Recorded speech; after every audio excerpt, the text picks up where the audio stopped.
আজকে আমরা শিখব চিহ্ন। অঙ্ক করার জন্য যে চিহ্নগুলো লাগে সেই চিহ্নগুলো সম্পর্কে আজকে শিখব। তো প্রথমে আমরা শিখব যোগ চিহ্ন সম্পর্কে। যোগ চিহ্ন হচ্ছে এটা, এরকম দাগ এরকম দাগ, এই চিহ্নটা হচ্ছে যোগ চিহ্ন। এই যোগ চিহ্নটা যদি কোনো দুটো সংখ্যার মাঝখানে থাকে, এখানে আমি 4 আর 2 লিখেছি, 4 আর 2 এই দুটো সংখ্যার মাঝখানে যদি থাকে তখন এই সংখ্যাটার সঙ্গে এই সংখ্যাটা যোগ করতে হয়। এটা হচ্ছে যোগ চিহ্নের কাজ। যদি যোগ চিহ্ন থাকে তাহলে যোগ চিহ্নের দুই পাশে যে দুটো সংখ্যা থাকবে সেই দুটো সংখ্যাকে যোগ করতে হবে, এটার সঙ্গে এটা যোগ করতে হবে। আর যোগ যখনই করা হবে তখনই যোগফলটা সবসময় বেড়ে যাবে, এবং যে দুটো সংখ্যা থাকবে তার চেয়ে যোগফলটা অবশ্যই বাড়বে। এটা ছিল আমাদের যোগের। তারপরে রয়েছে বিয়োগ চিহ্ন। বিয়োগ চিহ্নটা হচ্ছে এরকম একটা শুধু দাগ, বিয়োগ চিহ্ন। বিয়োগ চিহ্ন যদি দুটো সংখ্যার মাঝখানে থাকে, এখানে আবার আমি 4 আর 2 লিখলাম। দুটি সংখ্যার মাঝখানে যদি বিয়োগ চিহ্ন থাকে তাহলে ফার্স্টে যে প্রথমের যে সংখ্যাটা থাকবে এই সংখ্যাটা থেকে পরের সংখ্যাটাকে বিয়োগ করতে হবে।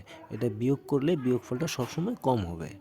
প্রথমের যে সংখ্যাটা, যে সংখ্যা থেকে এটাকে বিয়োগ করতে হবে পরের সংখ্যাটাকে, তার চেয়ে বিয়োগফল সবসময় কম হবে, মনে রাখতে হবে এই জিনিসগুলো।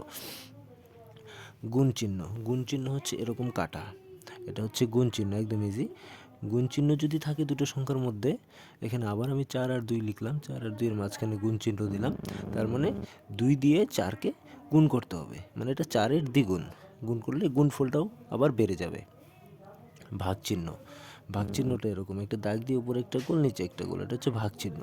ভাগ চিহ্ন যদি দুটো সংখ্যার মাঝখানে থাকে, তার মানে প্রথম সংখ্যাটাকে দ্বিতীয় সংখ্যাটা দিয়ে ভাগ করতে হবে। আর ভাগ অঙ্ক যখনই করা হবে, ভাগ অঙ্ক অবশ্যই কম হয়ে যাবে, ভাগফলটা অবশ্যই প্রথম সংখ্যাটা থেকে যে সংখ্যাটাকে ভাগ করতে হবে তার চেয়ে অবশ্যই কম হয়ে যাবে ভাগফলটা। তারপরে রয়েছে সমান চিহ্ন। সমান চিহ্নটা, এখানে সমান চিহ্নের দুই পাশের সংখ্যা সবসময় সমান থাকবে। এখানে আবার 4 লিখলাম, 4 সমান সমান 4, মানে 4-এর সঙ্গে 4 এর দুই পাশের যে দুটো সংখ্যা রয়েছে অবশ্যই সমান হবে, এটা হচ্ছে সমান চিহ্নের কাজ। অসমান চিহ্ন। অসমান চিহ্নটা আমাদের সেরকম কাজে লাগবে না, এটা হচ্ছে অসমান চিহ্ন তবু যদি থাকে, অসমান চিহ্ন মানে হচ্ছে এটার দুই পাশের ভ্যালুটা আলাদা হবে, মানে দুই পাশের মানটা আলাদা হবে। যেমন এখানে এক পাশে আমি 4 লিখলাম, 5 লিখলাম, আরেক পাশে 4 লিখলাম, মানে এই দুটো এক না, আলাদা, ওর জন্য ওটাকে অসমান বলা হলো। ঠিক আছে, অসমান চিহ্নের কাজটা হলো এটা।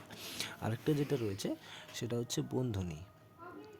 বন্ধনী চিহ্নটা এরকমভাবে শুরু হবে, বন্ধনী বা ব্র্যাকেট। বন্ধনীটা এরকমভাবে বন্ধনী শুরু হয়, আর এটা হচ্ছে বন্ধনী শেষ হলো।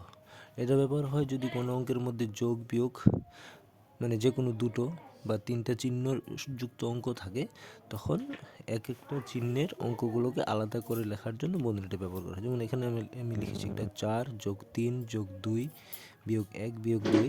তো এখানে যে যোগ চিহ্নের অঙ্কগুলো রয়েছে 4 3 2, এটাকে একসঙ্গে লেখার জন্য, 4 যোগ 3 যোগ 2 একসঙ্গে লেখার জন্য বন্ধনী দিয়ে আলাদা করে নিলাম। এই যে বন্ধনী এখানে শুরু করলাম, 4 যোগ 3 যোগ 3 যোগ, অঙ্কগুলো একসাথে লিখে বন্ধনী শেষ করলাম, এটা হয়ে গেল বন্ধনীর কাজ।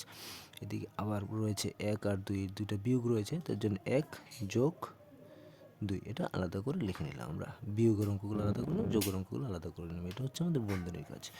এই ছিল আজকে আমাদের চিহ্নের ধারণা।